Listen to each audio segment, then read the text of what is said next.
Greetings, folks. Last Friday, at the peaceful protest in Croke Park, this gentleman, Fergal Deery of Monaghan, approached me for me to expose and highlight what's happened to him. Now, folks, you need to listen up to this, because this involves Croke Park, connections, AIB Bank, and this, I believe, will have a ripple effect throughout the country of Ireland. What happened to Fergal Deery and his family is not just a personal tragedy. It is a window into what has gone on behind closed doors all across this country. It is a story of businesses destroyed, families evicted, assets stolen, all to protect the inner circle. And if you follow the trail long enough, all roads lead to the corporate boxes in Croke Park and the golden GA connections. Fergal Deery and his family built Master Deary's and the Junction, a thriving hospitality business. It was built in honesty, it was built carefully, it was built on reputation and community trust. Even Russell Brennan Keane accountants confirmed it was a strong, successful business, but there was one page that we were never allowed to see: AIB Bank's option page. AIB Bank had already tried using revenue to pick up through the Deery books, but they found nothing. They were clean. So I ask you, how many other Irish businesses did they try these dirty tactics on, while quietly writing down hundreds of millions for their friends and their connections? On the 13th of March 2013, 3 generations of the Deery family were torn apart. 7 hours notice, forced evictions. Despite the fact that AIB Bank themselves had not fulfilled the terms of their sanction letters, the Deery family were not in default. Deery Asset Holdings, the core company, was targeted, while Martin Slattery of AIB Bank's Commercial Unit North was in the pocket of Banty McEnany. Slattery even passed the Deery family's intellectual property to Banty, to his brother Frank, who copied their business model at Shifty Mulhairs at West Arena in Monaghan and Dusty O'Neill's in Carrickmacross, and Foley's, Riley's in Dublin too, businesses they acquired through dirty receiverships. AIB Bank staff Mary Byrne and Katrina Taylor aided them. Board members knew what was happening. Grant Thornton's Stephen Tennant and Michael McEntee signed the fraudulent papers to push the eviction over the line, despite AIB Bank promising the Dearys a meeting. The truth? They were furious with the Dearys had moved their trading account to Ulster Bank. When freedom of information requests were made, they sent back over 200 pages, blacked out 8 words here, 10 words there, the rest censored. And yet, in the mid-2004, AIB admitted in writing they had made a mistake. They even said they'd sell the property back, only to sell it to somebody else behind the Deary's back just months later.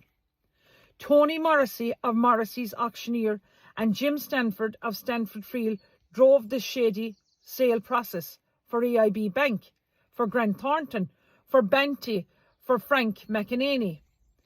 The Deery family spent 6 months in no man's land. 4 young children, a sick wife Emma, being lied to day after day. By June 2015, Fergal Deery went back to Master Deary's and the Junction. No security, no alarms, place wide open. The following day, Robbie Ashfield and Declan King appeared to claim the property for Banty. Declan King has since received over €2 million in IPAS payments. The Gardaí arrived. Fergal Deery made a formal criminal complaint of multi-million-euro fraud to Sergeant Adrian Durkin. He handed over boxes of evidence, and that's when the real game began. The Gardaí told him it's a civil matter. It was not. It was fraud, but fraud by the connected. Fraud that had to be covered up. 10 years later, June 23rd, 2025, Fergal will face Banty McEaney in court. 10 years of Gardaí, liars, receivers and judges trying to silence him, trying to keep him away from the properties that were rightfully his. Hundreds of thousands of euros in assets removed. An art collection of over 250 pieces, much of it missing, much of it stolen. The system protected the circle. It still does. From Monaghan to Dublin, Gardaí, inspectors, judges, all turning a blind eye. Some now deceased played their part, some retired, others still serving. Some are covered up to protect the old guards, others to protect themselves.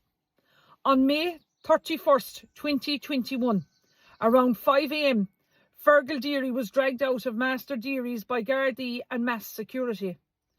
The electricity was in his name, his social security was tied to the property, and he had a High Court date just days later.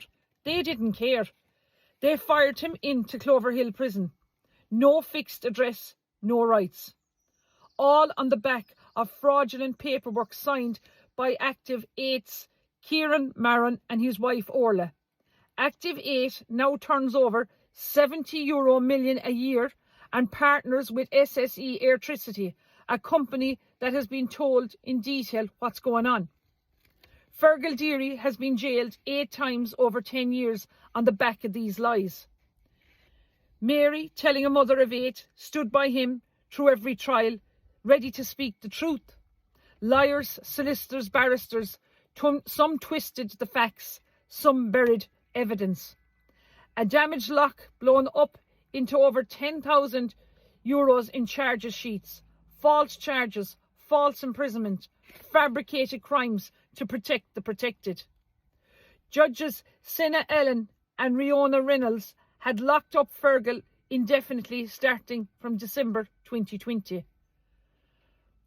The wrong person in the photo, no contempt.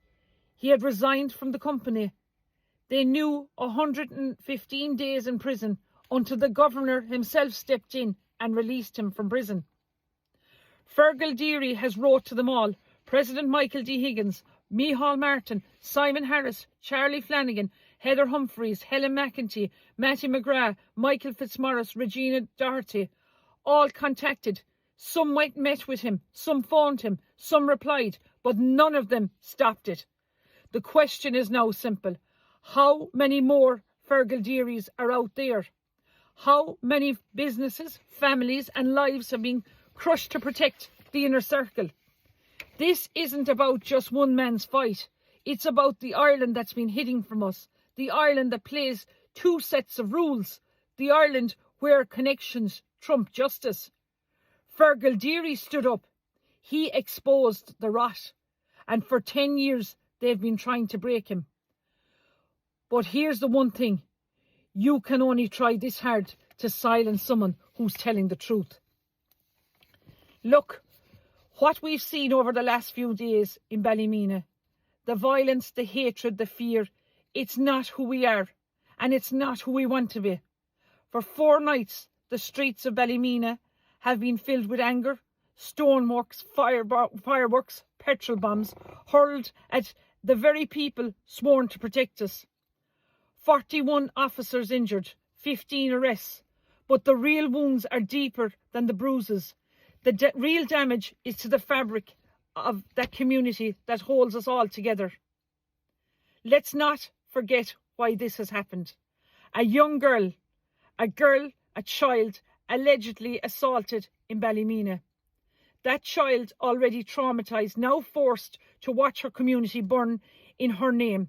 Her family shattered by the attack. How mortified by the violence that has followed. This is not justice. This is not protection. This is not what the family wants. This is not what the girl needs. When we take to the streets in violence, we do not heal her wounds, we reopen them. When we throw missiles, we set fires. When we fuel divisions, we are not defending her. We are using her, and that must stop. This is a moment we must choose now. Do we spiral into chaos, or do we pull each other back from the edge? Northern Ireland has had enough of pain. We have buried enough of sons. We have mourned enough of daughters. We have scarred enough of streets. We cannot let the ghosts of the past shape the future of our children.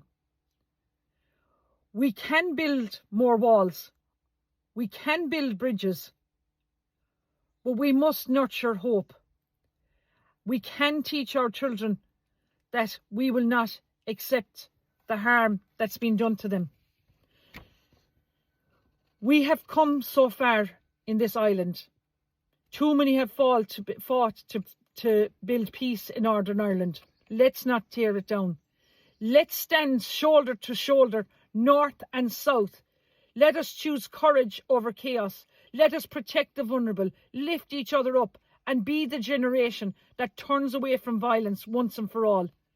Let us be proud of what we built together. I, Michelle Keane, am keen on a united country, and north and south of the border need to unite and give peace a chance. And I'm calling on now Micheál Martin to step in and stop this influx of illegal migration coming into this country. Because if you don't, I believe there's going to be civil war in this country. Gora Míle Maith Agaibh.